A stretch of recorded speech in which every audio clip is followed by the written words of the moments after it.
अस्सलाम वालेकुम नाज़रीन, मैं हूं सैयद ज़ुल्फ़िकार गिलानी और आप देख रहे हैं गिलानी व्लॉग्स। मैं आज एक ऐसी जगह खड़ा हूं जिसे जनूबी एशिया का सबसे कदीम तरीन ज़िंदा शहर कहा जाता है और उसका नाम है पेशावर। ये जगह जहां मैं इस वक्त मौजूद हूँ इसको कहते हैं गोर गठरी। ये बुनियादी तौर पर दो अल्फाज का मजमूआ है। गोर कब्रिस्तान को कहा जाता है, फ़ारसी में भी जो है वो कब्रिस्तान को कहते हैं, पश्तो में भी कब्रिस्तान को कहते हैं, और गठरी कहते हैं जंगजू हिंदको ज़बान में, यानी ये पश्तो और हिंदको का मरकब है। तो ये जगह किसी ज़माने में उन जंगजुओं का कब्रिस्तान हुआ करती थी। कब आबाद हुई नहीं जानता कोई भी। पेशावर के बारे में कहते हैं कि कुछ 7,000 साल पुराना शहर है, कोई कहते हैं जो है वो हज़रत ईसा की पैदाइश से 500 साल पहले शुरू हुआ, यानी ये शहर आबाद हुआ। कोई कहता है इसका नाम पुरुषपुरा था, यानी मर्दों का शहर था। कोई कहता है परशिलावती था। कोई कहता है जो है वो महाभारत का एक मशहूर किरदार है बादशाह भरत, जिसका नाम था भारत भी उसको कहा जाता है।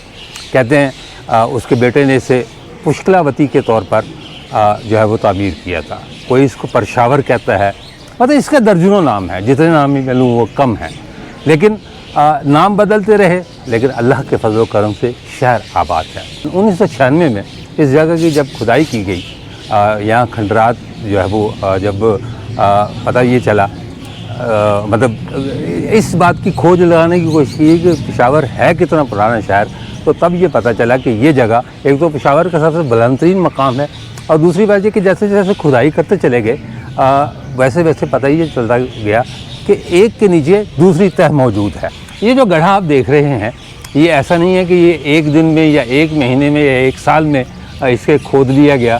ये 7 तहें हैं जो मुख्तलिफ अदवार में खोदी गई। और ये जो कम्प्लेक्स है, गोर गठरी कम्प्लेक्स जो कहलाता है, एक ज़माने में सराय हुआ करती थी, जिसे शाहजहां की सबसे बड़ी बेटी जहां आरा बेगम ने तामीर करवाया था। सिटी म्यूज़ियम गोर गठरी पेशावर, ये पेशावर का मेन म्यूज़ियम नहीं है, वो तो माशाल्लाह बहुत बड़ी बिल्डिंग है।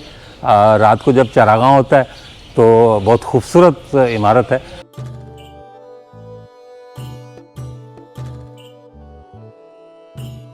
तो गोर गठरी म्यूज़ियम दिखाते हैं, जहाँ वो तमाम अशिया रखी गई हैं जो यहाँ से खुदाई के दौरान निकली। आइए।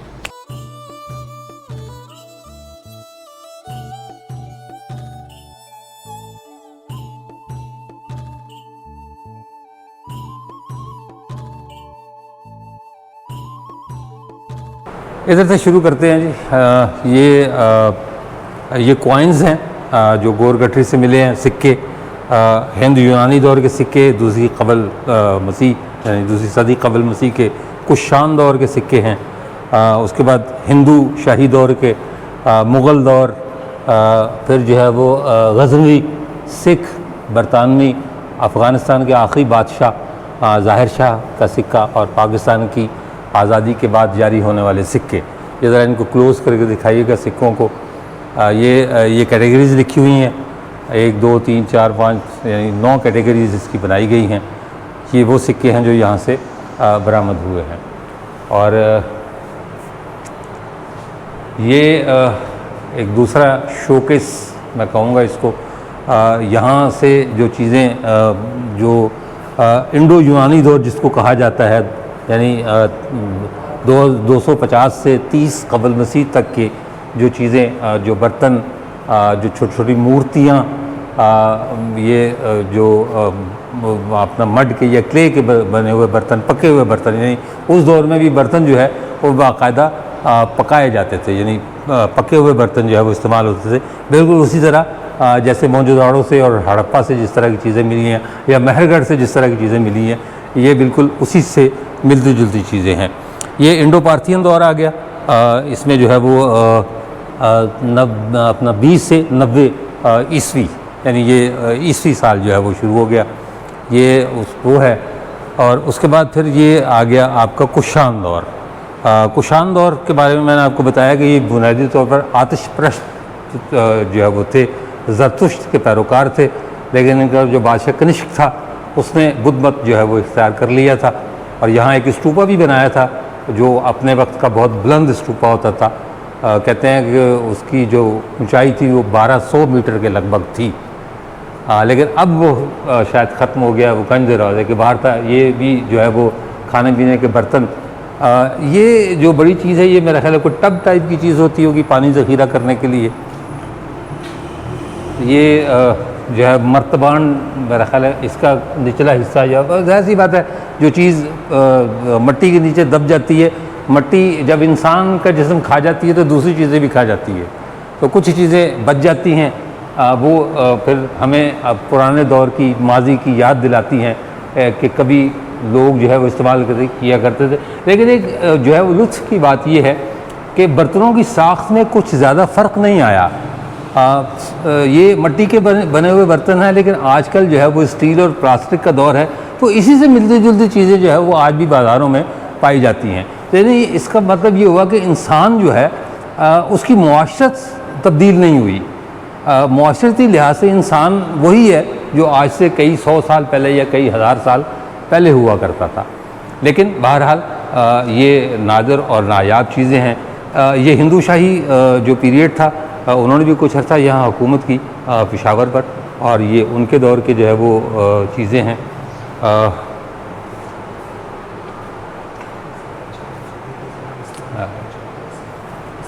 अच्छा, अब ये यहाँ से जो है वो थोड़ा सा आपको फ़र्क महसूस होगा बर्तनों की साख्त में, क्योंकि ये जो है वो इस्लामी दौर शुरू हो गया। गज़नवी दौर से जो है वो ये बाद की चीज़ें हैं, इसमें आपको थोड़ा सा फ़र्क नज़र आएगा। और एक और जो ख़ास बात आपको नज़र आएगी वो है नक्शो निगार, यानी वो सादे बर्तन आपने देखे, लेकिन फिर मेरा ख़्याल है कि उस वक्त तक इंसान इतना आगे बढ़ गया था कि उसने बर्तनों पर बाकायदा नक्काशी जो है वो शुरू कर दी। तो यहाँ इन बर्तनों पर आपको नक्काशी नज़र आएगी।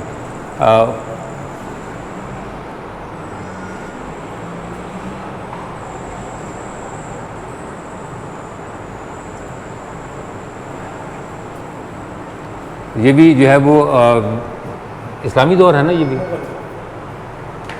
मतलब इस्लामी दौर हुआ है ना अभी।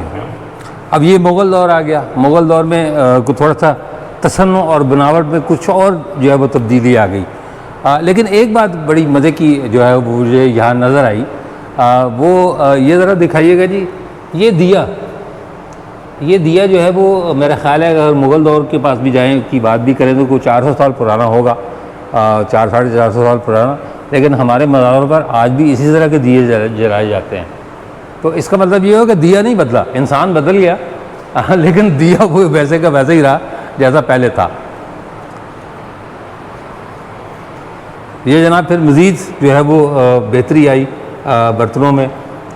ये भी मुख्तलिफ़ अदवार की जो है वो ठीकरी की बनी हुई चीज़ें, मिट्टी की बनी हुई चीज़ें, ये छोटे छोटे बच्चों के, जिस तरह आजकल के जो मेरा दौर था उसमें खिलौने जो है वो इस तरह के होते थे, छोटे छोटे जो है वो जानवर बने होते थे। अब तो खैर सारा कुछ ही कंप्यूटर पर आ गया है, लेकिन इसे देखकर मुझे मेरा बचपन भी याद आ गया कि हमारे ज़माने में भी इसी तरह के, वो उसको पंजाबी में बोलते थे कुगू कोड़े वो कुगू कोड़े भी यहाँ मौजूद हैं।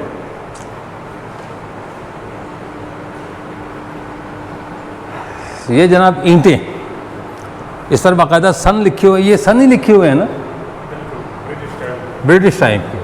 अच्छा, यहाँ ईंटों को देखकर मैं आपको ये बता दूं कि ईंटें, ये जो बड़ी ईंट है ये बहुत बाद में बननी शुरू हुई, ख़ास तौर पर अंग्रेज़ों के दौर में।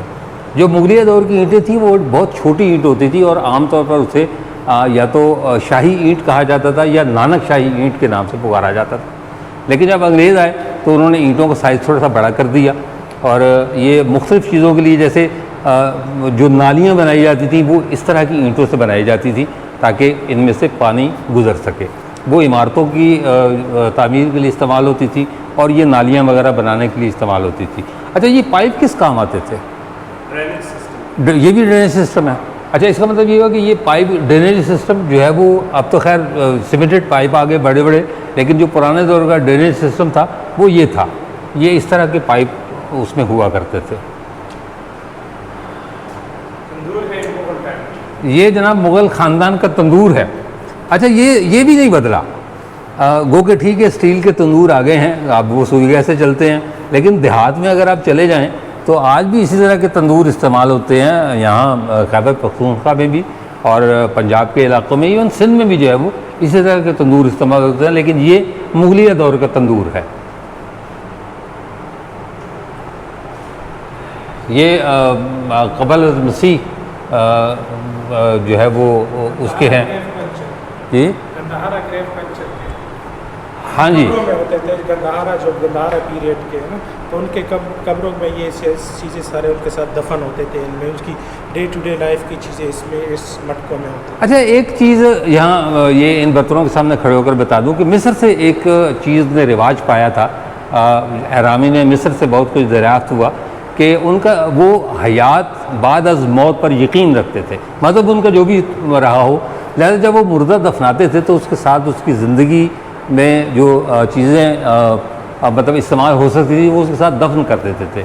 गंधारा की तहज़ीब बड़ी अजीमुशान तहज़ीब, ये पूरे पोठोहार की तहज़ीब जो है गंधारा की तहज़ीब का कहलाई जाती है, बल्कि ये हिंदू कुश से शुरू होती थी, हिंदू कुश। और हिंदू कुश इसका नाम इसलिए पड़ा इस पहाड़ी सिलसिले का कि चूँकि दूसरी तरफ मुसलमान थे और यहाँ सारे के सारे हिंदू आबाद थे, तो वो जब पार करके आया करते थे तो कहते थे कि हिंदू मारने जा रहे हैं, यानी हिंदू कुश, हिंदू को ख़त्म करने जा रहे हैं। तो ये जो है ना वो अपना गंधारा सिविलाइजेशन। एक बी रोल ले इस तरह,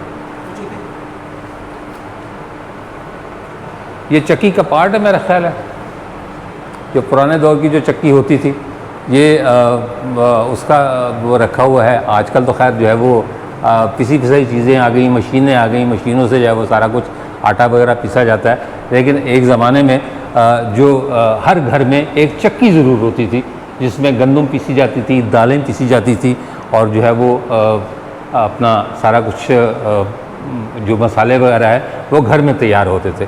तो ये छोटा सा म्यूज़ियम, लेकिन जब आप यहाँ आएंगे तो आपको बिल्कुल ऐसे ही लगेगा जैसे आप माजी में आ गए हैं।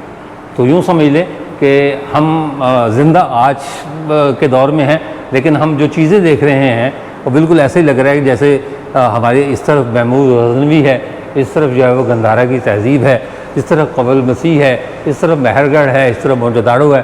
तो ये जो है वो इस छोटे से कमरे में या इस हॉल में पुरानी यादें ताज़ा की गई हैं।